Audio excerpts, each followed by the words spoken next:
China's economy grew 5% in 2024, meeting Beijing's expectations. Bankruptcy cases in Hong Kong rise to a 9-year high. Travel alert to parts of Myanmar has been raised to red.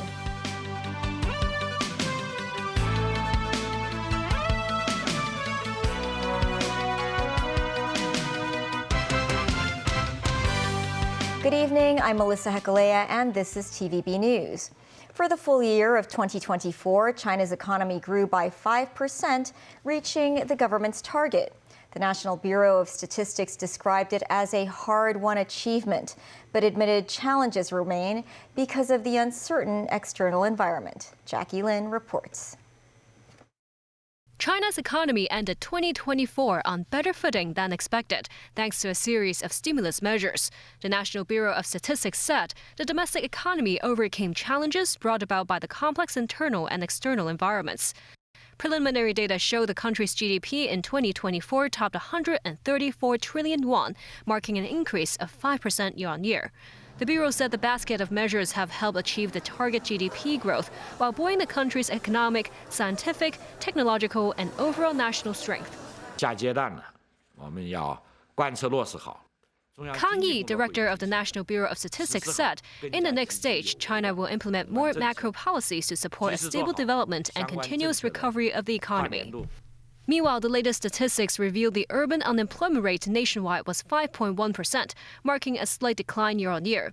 As for the youth unemployment rate, authorities announced that as of last month, the jobless rate of 16 to 24-year-olds, excluding school students, has fallen for 4 consecutive months. 农民工青年人以及就业困难的重点群体呢？ A spokesperson of the National Bureau of Statistics said, while the employment situation is improving, he admits some groups such as young people are facing difficulties in finding a job, with more prominent structural issues in the country's employment situation. He noted more efforts will be dedicated to stabilize the unemployment rate. Jacqueline, TVB News. Vice President Han Zheng will be representing President Xi Jinping to attend U.S. President-elect Donald Trump's inauguration ceremony. The Ministry of Foreign Affairs announced the central government has accepted Trump's invitation. Han Zheng is set to attend the ceremony in Washington, D.C. on the 20th of this month. The ministry further said China continues to adhere to a policy of mutual respect with the U.S. and hopes to strengthen communication with Washington to foster a more stable and healthy bilateral relationship. In 2024, Hong Kong recorded its highest number of individual bankruptcy petitions in 9 years. Cases of compulsory winding up of companies also reached 15-year highs. The official receiver's office announced there were 781 individual bankruptcy petitions last December. The total figure for last year rose by 17% year-on-year to 9,190 cases, the highest since 2015. There were 740 cases of compulsory winding up of companies last year. An accounting expert believes the number of bankruptcies will continue for the foreseeable future, owing to factors such as high interest rates. The government's budget will be announced next month. Financial Secretary Paul Chan said authorities will continue to reduce expenditure and see whether there is further space to cut costs. Timothy Lee tells us more. With a consultation for the 2025-26 budget ongoing, Financial Secretary Paul Chan shared his outlook on Hong Kong's economy this year when attending a forum organized by the Chinese General Chamber of Commerce. Chan emphasized there will be comparatively large fluctuations in the market this year as a result of changes in the city's economy, a new administration in the U.S., as well as geopolitical tensions. He reiterated the need to cut expenditure to tackle a government deficit. Chan said he's considering if there's room to cut more than 1% in recurrent government expenditure. Chan said methods of cutting government expenditure include a recruitment freeze for civil servants and effective use of technology to cut down on manpower. Some political parties said the government should cut expenditure by 5% each year. 稅項 Responding to recent reports, the government is considering widening the tax base, chance that some rumors are baseless. He said factors such as the city's competitiveness and post-COVID recovery must be taken into account when considering any increase in taxes. Meanwhile, the FS stressed work on the northern metropolis development site must not be stalled. He noted there will be an annual expenditure of around $90 billion on the project for the next few years. Timothy Lee, TVB News. The Security Bureau has raised the outbound travel alert for the southeastern regions of Myanmar to red. They include the Mawadi District, Papun District, and Pa'an District. The red alert entails significant threat, and residents should avoid non-essential travel to those areas.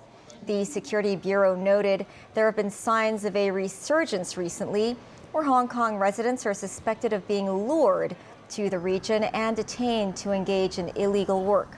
The travel alert for other areas of Myanmar, meanwhile, remains amber, which means residents should exercise caution when traveling there. Yang Jieqi, a male model from mainland China, has returned home after going missing for more than 20 days. He was allegedly trafficked to Myanmar from Thailand last month. Jackie Lin reports. Despite donning a mask and a cap, 24-year-old Yang Jieqi can't hide his elation for the long-awaited return home. So some netizens spotted suspected bruises on his thumb. His father confirmed that his son has been found after going missing in December. The mainland male model arrived in Bangkok, Thailand on December 20th for a supposed movie role, which would take 10 days to film. But Yang went missing soon and was last traced near the Thailand-Myanmar border. Yang's father, Yang Hai-Tao, flew to Thailand in early January to report to the police. He also filed the case to the Chinese embassy in Thailand. He said he wanted to urge everyone to step up vigilance to prevent similar incidents from happening again. The lawyer who assisted them said the fraud syndicate in the Thai-Myanmar border has targeted more actors in recent days because the nature of their work was unstable and they were more susceptible to be deceived. He also noted he had rescued some Hong Kong people who were lured to Myanmar. But these scam parks sometimes refuse to free the captives even when the victim's family could pay a ransom. Lawyer Guo Yaxin said these scam centers operators may think that Hong Kong people have stronger abilities, so they can carry out more than just ordinary customer service work at the call centers. They think Hong Kong victims might be able to handle programming, IT, or software development, so they might bring more value to the crime syndicates. Thai police said they have stepped up measures to crack down on such cross-border crimes. They have also launched a mobile app to facilitate rescue efforts and reports of such cases in a bid to regain tourist confidence. Jacqueline, TVB News. An 18-year-old student from the mainland allegedly fell victim to a phone scam involving the impersonation of mainland officials. The case involved a loss of over $9 million. The victim is a student at the University of Hong Kong. She reported that at the end of November, she received a call from a person claiming to be a law enforcement officer from the mainland. The alleged fraudster accused her of having been involved in a money laundering case. Following the instructions by the impersonator, the woman transferred more than $9 million to 3 bank accounts. After losing contact with the caller, the woman suspected that she'd been scammed and reported the incident. The police classified the case as the obtainment of property by deception, with the scammers currently wanted by police. The Office of the Privacy Commissioner for Personal Data noted a more than 40% year-on-year increase in inquiries related to fraud last year. The PCPD said scammers use fake job advertisements and deepfake technology and urged citizens to remain vigilant to avoid falling into traps. The office also said many scams on social media offer attractive overseas jobs with high salaries. It reminds the public to be cautious about sharing personal information with unknown parties. Scammers can impersonate friends or family to trick victims using photos or voice recordings. It's now peak flu season. The government urged residents to get vaccinated as soon as possible, but some reported that most private clinics do not offer nasal flu vaccines. Residents reported that many private clinics listed by the Department of Health as offering nasal vaccines administered through nasal sprays have never provided this service. A private doctor explained nasal vaccines typically became available around September each year, but their shelf life is about 4 months, leading to many expiring by December. Lawmaker Rebecca Chan said she believes the government should enhance outreach services in schools to provide both traditional vaccines and nasal vaccines. This particularly in kindergartens and primary schools, so parents do not need to worry about obtaining vaccines for their children. Still ahead, final countdown to the U.S. ban on TikTok. And Beijing's Palace Museum holds virtual exhibition in Hong Kong.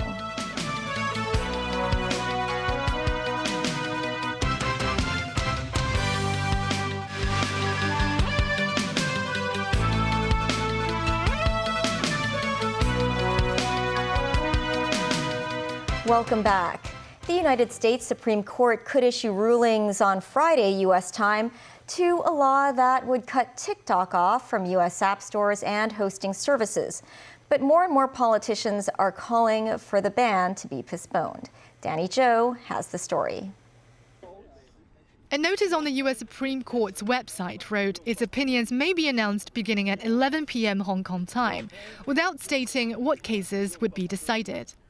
Last week, High Court justices heard arguments about TikTok's bid to block the law over violation of the right to free speech under the First Amendment.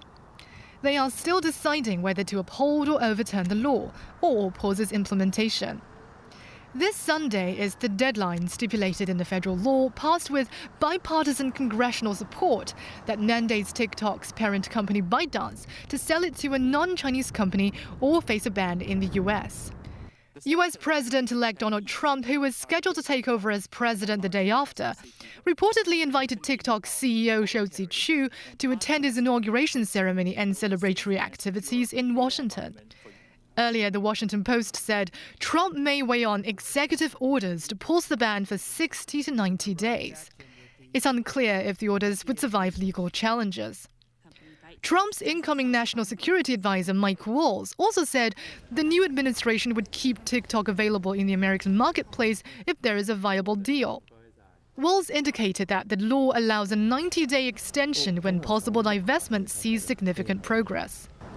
Investor Frank McCourt is among those lining up to place their bids, but time is running short for TikTok to find a buyer.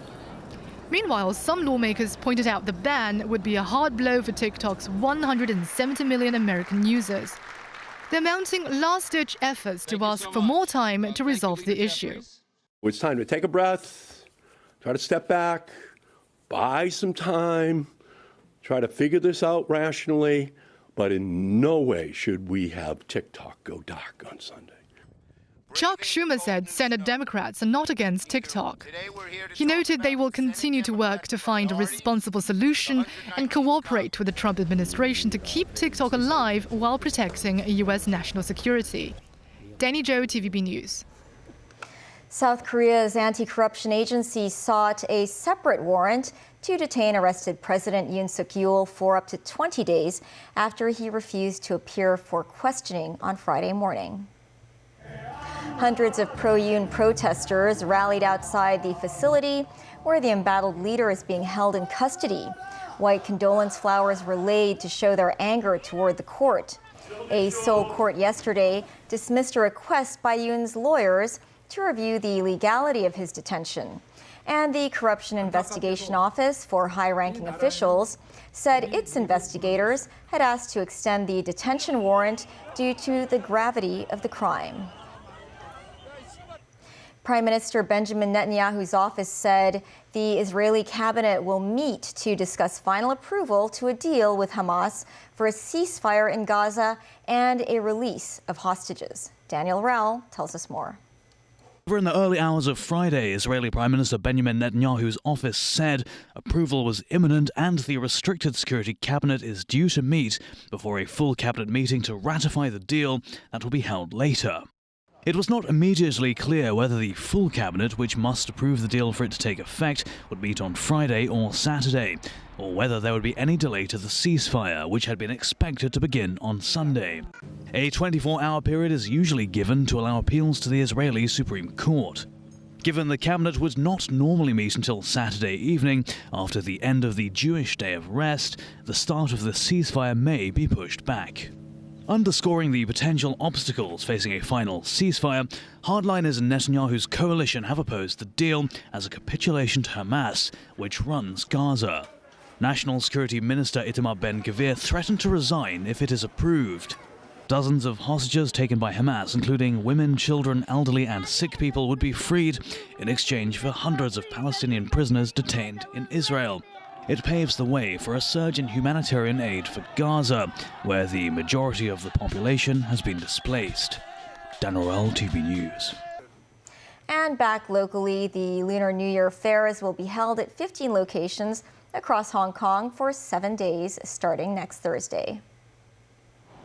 The fairs, including the ones at Victoria Park and Mong Kok Flower Market, will be held starting January 23rd to 7 a.m. on January 29th, which is the first day of the Lunar New Year. Around 1,500 stalls selling wet goods, dry goods, and fast food will be set up. Visitors can buy festive flowers, decorations, and spring couplets to usher in the new year. A spokesman for the Food and Environmental Hygiene Department said innovational and technological measures will be applied to monitor the situation.